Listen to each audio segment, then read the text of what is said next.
देहरादून से आ रही एक बड़ी जानकारी का रुख कर लेते हैं। देहरादून से इस वक्त की बड़ी खबर, पंचायती राज एक्ट संशोधन अध्यादेश को मंजूरी मिल चुकी है।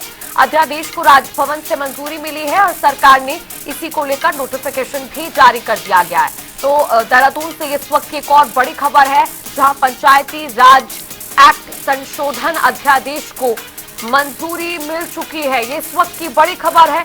इस अध्यादेश को राजभवन की तरफ से मंजूरी मिली और सरकार ने नोटिफिकेशन जो है, आधिकारिक नोटिफिकेशन इसको लेकर जारी कर दिया है।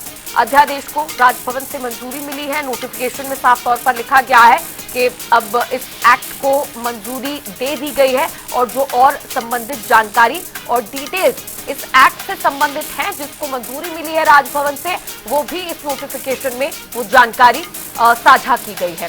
सरकार ने ये नोटिफिकेशन जारी किया है। पंचायती राज एक्ट संशोधन अध्यादेश को मंजूरी मिली, ये इस वक्त की बड़ी खबर। सरकार ने जो नोटिफिकेशन जारी किया है उसमें भी इससे संबंधित जानकारी दी गई है। आपको बता दें कि राजभवन में मंजूरी मिली है इस अध्यादेश को, राजभवन की तरफ से मंजूरी इस अध्यादेश को दे दी गई है और सरकार ने एक नोटिफिकेशन जारी किया है जिसमें तमाम जानकारी और डिटेल्स इस संशोधन एक्ट, इस अध्यादेश के लिए इस नोटिफिकेशन के जरिए साझा भी की गई है। तो राजभवन से मंजूरी पंचायती राज एक्ट संशोधन अध्यादेश को मिल गई है, इस वक्त की बड़ी जानकारी है। यशराज आनंद हमारे संवाददाता फोन लाइन पर जुड़ गए और भी ज्यादा जानकारी के साथ। यशराज, पंचायती राज एक्ट संशोधन अध्यादेश को राजभवन से मंजूरी मिली है, क्या अपडेट है इस पर? जी बिल्कुल, मैं बताना चाह रहा हूं कि उत्तराखंड पंचायती राज संशोधन अध्यादेश 2025 को राज्यपाल की मंजूरी मिल चुकी है। वहीं यदि इसके विषय में पूरी जानकारी दी जाए तो उत्तराखंड के हरिद्वार जिले को छोड़कर बाकी प्रदेश के बाकी 12 जिलों में त्रिस्तरीय पंचायतों का कार्यकाल पिछले साल ही समाप्त हो गया था।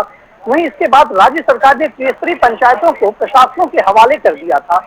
ऐसे में संभावना यह जताई जा रही है कि जून महीने के में त्रिस्तरीय पंचायत चुनाव कराया जा सकता है। वहीं ऐसे में प्रस्तावित त्रिस्तरीय पंचायत चुनाव में 3 बच्चों वाले लोगों को भी 3 बच्चे वाले लोग भी चुनाव लड़ सकेंगे, ऐसी बात कही जा रही है। दरअसल इसके लिए पंचायती राज एक्ट संशोधन करते हुए 25 जुलाई 2019 को कट ऑफ डेट निर्धारित की गई है, जिस संबंध में राज्य सरकार को अभी सूचना देना अभी जारी चल रहा है।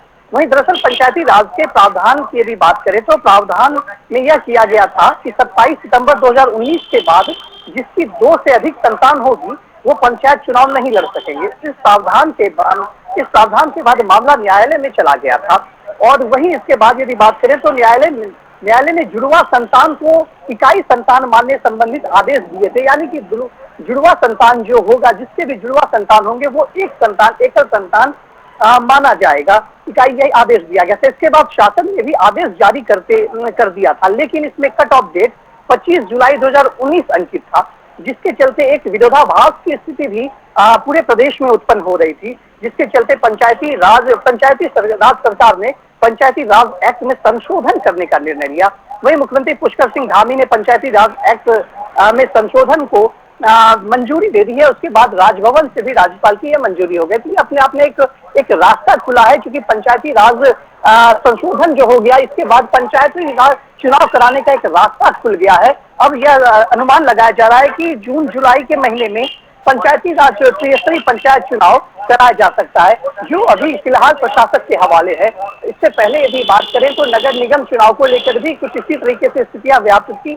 नगर निगम भी वो प्रशासक के हवाले कर दिया गया था। तो वहीं इसी तरीके से उत्तराखंड में नगर निगम में तो चुनाव हो गया, लेकिन अब पंचायती राज चुनाव होना बाकी है। अब देखना यह है कि सरकार क्या जून और जुलाई के बीच में कभी भी पंचायती राज चुनाव वो करा सकती है या इसमें फिर अभी देरी है। जी यशराज, जो विपक्ष है वो काफी हमलावर है सत्ता पक्ष पर इस मुद्दे को लेकर कि पंचायती राज चुनाव में कुछ कारणों की वजह से देरी हो रही है। अब जो इस अध्यादेश में संशोधन हुआ है, इसको मंजूरी मिल गई है, क्या विपक्ष की तरफ से इस पर कोई प्रतिक्रिया सामने आई है?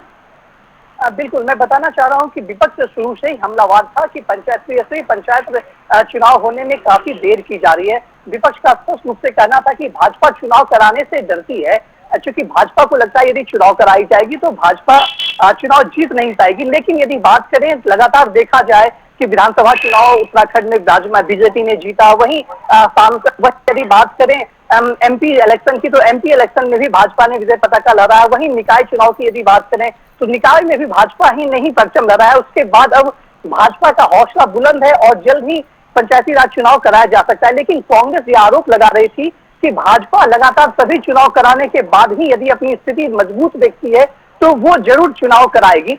तो कहीं ना कहीं यह देखने को मिल रहा है कि जब सभी जगह जीत भाजपा को हासिल हो चुकी है तो इसके बाद अब पंचायती राज चुनाव कराया जा सकता है। वहीं इसको लेकर कांग्रेस कई सवाल भी खड़े कर रहे हैं।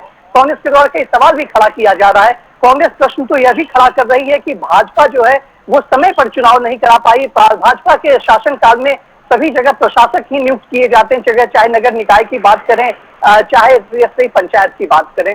तो कांग्रेस का स्पष्ट रूप से कहना है कि भाजपा सिर्फ प्रशासकों की नियुक्ति करती है, अपने हैंड में भाजपा सब कुछ रखना चाहती है। जी चलिए, बहुत शुक्रिया यशराज आनंद जुड़ने के लिए और जानकारी हम तक पहुंचाने के लिए।